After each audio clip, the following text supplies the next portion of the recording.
Camera is on, microphone is working, special effects. Wait a second. Okay, yeah, we can start the show.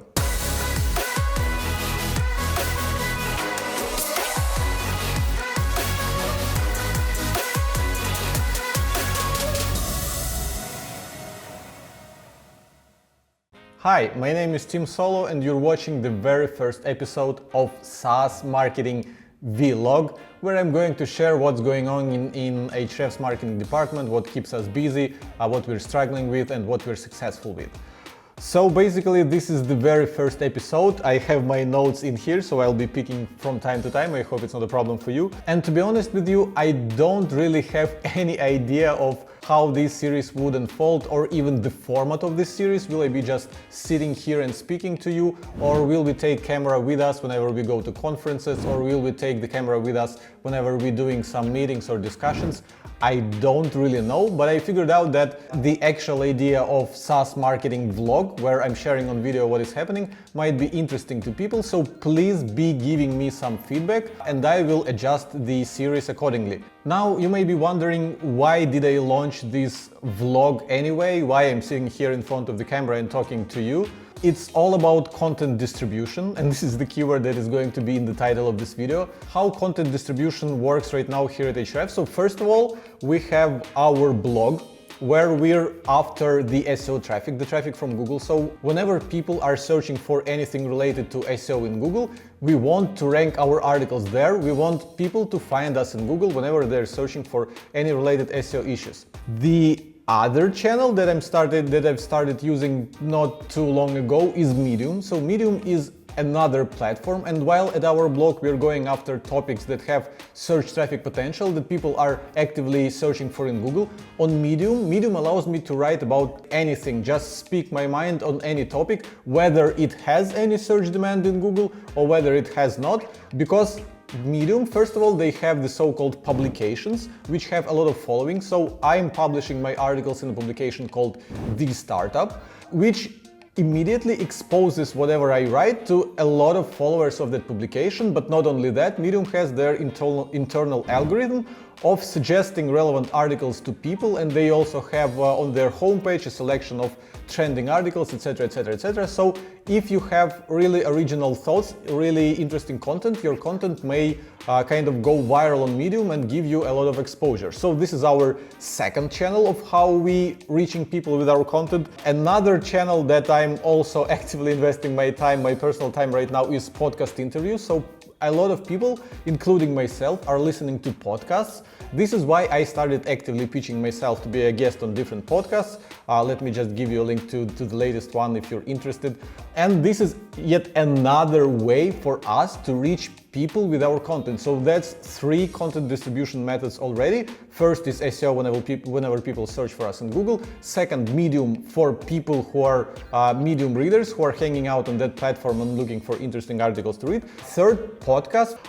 Then obviously conferences. I won't go much into it because it's obvious. We are involved sometimes as speakers, sometimes as exhibitors. And finally, YouTube. Before that, I was mainly talking about text content and audio content. Well, except for conferences, which is like involves all your senses. Now let's talk about video. So there's YouTube. It's a huge platform where you can get a lot of exposure, and actually we already have a YouTube channel, which I've started like shortly after I joined Ahrefs, and I was recording myself on my iPhone 5 and then upgraded to GoPro.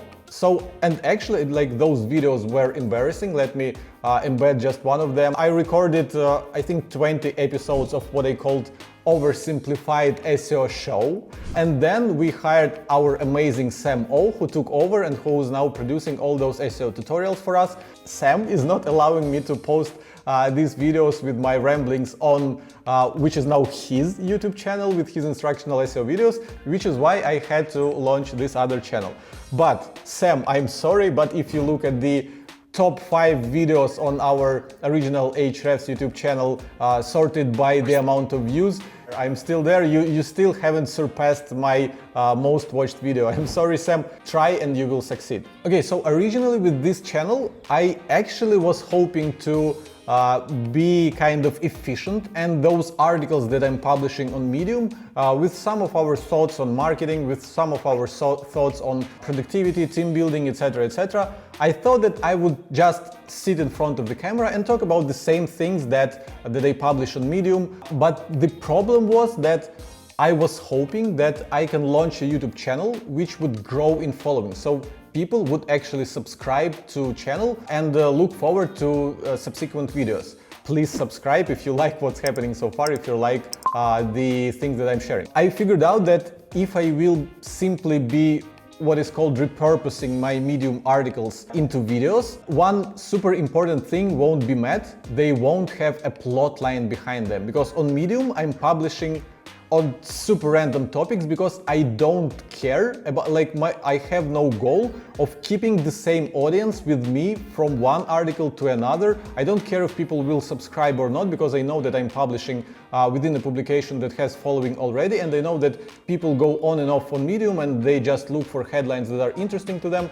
With YouTube, I'm hoping to generate some following, and this is why I figured that the critical thing for these YouTube videos is to have a plot line, so that for you guys it would be interesting to follow our progress, the progress of our marketing department from video to video. So this is why I decided that instead of publishing on this YouTube channel videos of our random thoughts about marketing like I'm doing on Medium, or random SEO tutorials like we're doing on our blog and on our other YouTube channel, I'd rather just simply share with you what is happening in our marketing department.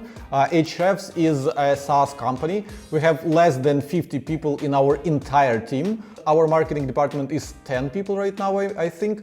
Here will be the actual number. I'm sorry guys if I didn't count anyone.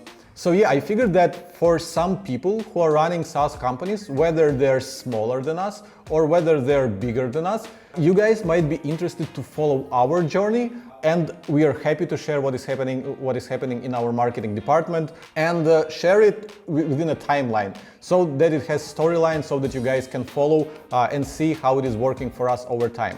So consider this to be a very long intro to the actual content of that episode, but I feel that the thought process behind launching this channel is actually part of the vlog. So let me talk about email list building, because this is something that we were ignoring for quite a long time on our blog. Here's a fun story. The other day I get a message on LinkedIn from a guy telling me that he's been following Ahrefs blog for quite a while, for like half a year or something, and he had a question to me, like as a marketer to marketer, why on Ahrefs blog we were not trying to get his email address, why don't we have any lead magnets, why don't we have any pop-up subscribe forms, etc.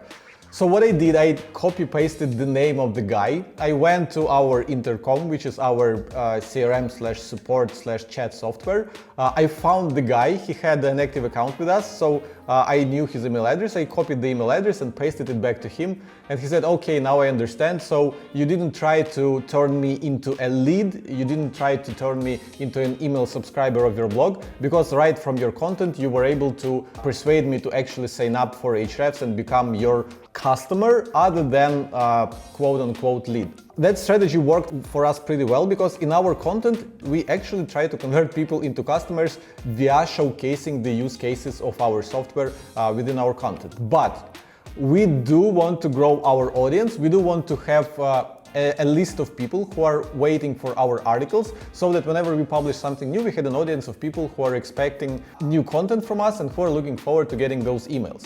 So we did have a pretty large subscribe form at the end of the articles, but we figured that people are not seeing the form, because even though it was big and bold, it visually marked the end of the article. And whenever my teammates asked me why don't we use those pop-ups in your face and lead magnets, because they are so effective. Everyone knows that once you install a pop-up, your email subscription rate will go up. But we don't do this at Ahrefs blog because like I said previously in this episode, our goal is to rank for keywords that we're covering in our articles. So think about it, whenever a person searches for something in Google, they have a problem that they want to solve, and they land on our blog, and we have a perfect article to solve their problem. And like I said, within that article, we're actually teaching them how to solve their problem with the help of Ahrefs. So effectively, our article is basically a sales page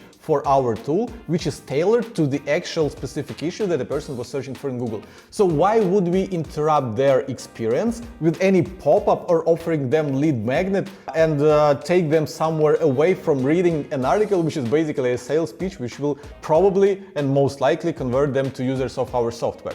So this is why we were kind of neglecting building our email list. And what we did, we replaced that form at the very end of the article with a slide-in form that slides in pretty much when you scroll to the very end of the article, which means that you've read article to the end. And still, we're not offering any freebies. We don't want to trick people into our list. We don't want to trick people into getting an ebook and then spam them with our articles if they don't need it. So what the pop-up says is, enjoy the article, then consider signing up to get the new ones to your email address.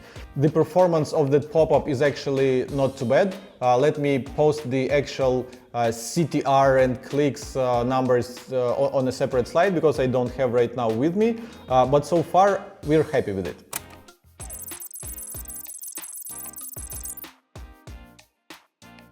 One other interesting thing about our email list is that recently we stopped tracking the open rates and the clicks on the emails that we send to our blog subscribers. So the thought process behind it is simple. Actually, shout out to guys from Pitchbox, Alex, Michael. In January, I was at Traffic Think Tank conference where I was hanging out with guys from Pitchbox. This is outreach software. And what they said, if I'm not mistaken, they said that within their platform, they don't even have the technical functionality to track opens and clicks, because they believe that whenever you put those tracking codes in the email, it is easier for email service providers, for Gmail, Hotmail, etc., to figure out that your email is either spam or some kind of promotional email, because whenever people send emails to each other, they don't really include any tracking scripts for opens and clicks.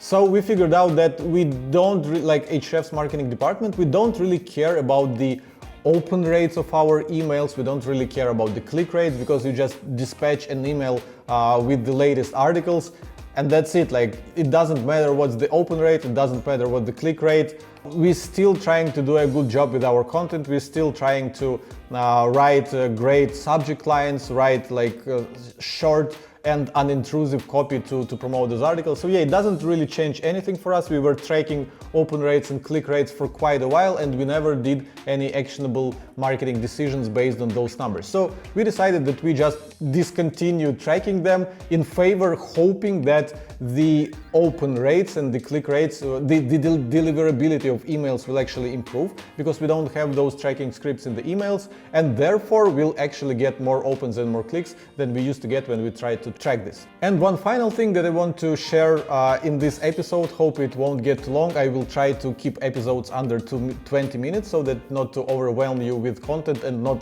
overbore you with my ramblings. But the final thing that we're doing is we're trying to educate the customers of our software within the actual software. It might sound like a no-brainer, like duh, everyone is doing that. But whenever I meet with our customers on different conferences or do Skype calls with them, and whenever I showcase different features, especially new features to them, they don't know a lot of the functionality that we have in our tool, and I'm pretty sure it's common for a lot of SaaS companies. So I was continuously asking our customers questions like, how do you want us to better educate you on all the awesome tools and features that we have in Ahrefs? Do we invite you to a webinar? Do you open our emails? Should we do that at conferences from the stage, etc., etc.? And so far, none of our customers was able to give me a definitive answer to the question of how to better educate them on using our software.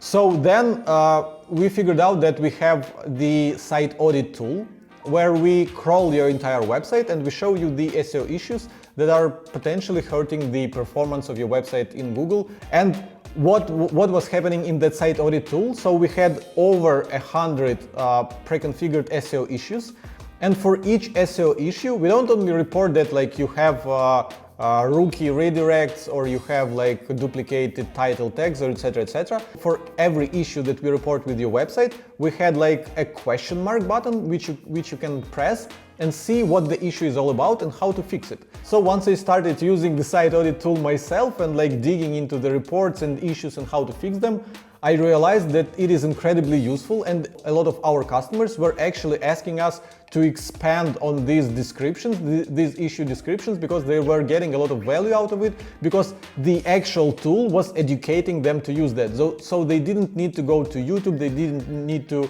read our blog to learn about the specific issues that they were seeing in their interface. So we figured out, if we have that amazing education integrated into site audit tool, why don't we do that with all our other tools that we have in Ahrefs? So right now we're testing the how to use button, which we have in 4 reports in Site Explorer. We have it on overview report, we have it on, I believe, referring domains or backlinks report, on organic keywords report, and I think top pages. I may be wrong with the reports that I've named. We have created pretty detailed tutorials of how to use each of these reports, and we have a button how to use it. So right now, let me also paste the statistics here of the click-through rate of these how to use buttons. But so far what we understood is that people are actually clicking them, people are actually reading those descriptions, so they are helpful, and we're looking forward to actually adding videos, because some people don't like to read through like big chunks of text, so they would rather watch a video tutorial walking them through using a specific report in Ahrefs. We think that it is a pretty convenient way for people to learn about the tools, knowing that any report you click, any button you click, you will have a tutorial which is tailored to that report specifically, so you can safely click anywhere within the tool and you know that you will get relevant learning materials on how to use this. If you're specifically a user of Ahrefs and if you click that how to use button, and if it helped you, if you want us to expand this to more reports and tools, please leave a comment and let me know. So that's it, that's the end of the first episode. I hope it wasn't too boring. I hope my ramblings didn't put you to sleep. I hope you've learned something interesting about how we're doing marketing, what's happening in Ahrefs. And like I said, the whole point of this series is to tell you what we're working on, how it is working for us, like to help you see the progress of our company, of what we're doing and how it is working for us. So please leave a comment under this video. First, of course, subscribe or hit that bell icon to receive notifications whenever we'll publish new videos. And please let me know, do you want to learn about our team structure and have me draw a tree here of like how our marketing department works? Do you want to know more about how we're blogging, how we write our content, etc.? Do you want to know more about my Medium strategy of how things are structured there, etc., etc., etc. But overall, I will just try to publish episodes every 2 weeks, I think, and give you a snapshot of what we're doing in our marketing department and how it is working for us. And finally, if you watched till the very end of this video, thank you so much, it means a lot to me. You are eligible for getting a prize. So I am doing a giveaway, and I'm actually going to do a giveaway in every single episode of SaaS Marketing Vlog. And the prize is 30-minute consultation with me.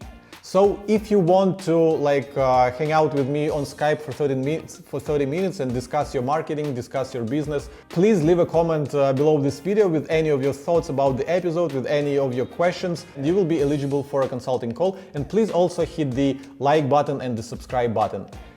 And that's it. I'll see you in the next episode. Hope you enjoyed this one. Bye.